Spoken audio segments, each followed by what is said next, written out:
আল্লাহ রব্বুল আলামিন, আল্লাহ আজকে জুম্মার দিন, আল্লাহ আমার মা জননীকে আল্লাহ আল্লাহ যে দেশে থাকুক আর বাইরে থাকুক আল্লাহ সুস্থতা করে দেন। আল্লাহ মা জননী দেশনেত্রী বেগম খালেদা জিয়া গরিবের জন্যে, মেহনতি মানুষের জন্যে, নিরীহ মানুষের জন্যে পাশে ছিল, দেশের কাজ করেছে, সেজন্য মায়া করে এবং তার জন্য দোয়া করার জন্য ইনশাল্লাহ আসছি, সে যেন সুস্থ হয় এবং তারেক রহমান যে এর পাশে থাকতে পারে।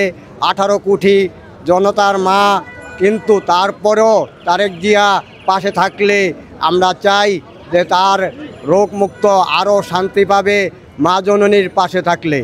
আমরা তার জন্য পুরা দেশবাসী নামাজ পড়ে দোয়া করি, ইনশাআল্লাহ তাকে আল্লাহ সুস্থ করে আনুক।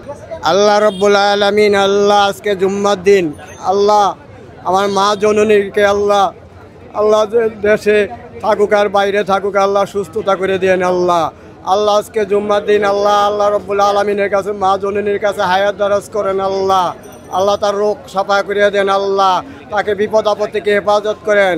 আল্লাহ তার বাল বাচ্চাকে আল্লাহ শান্তিতে রাখেন। আল্লাহ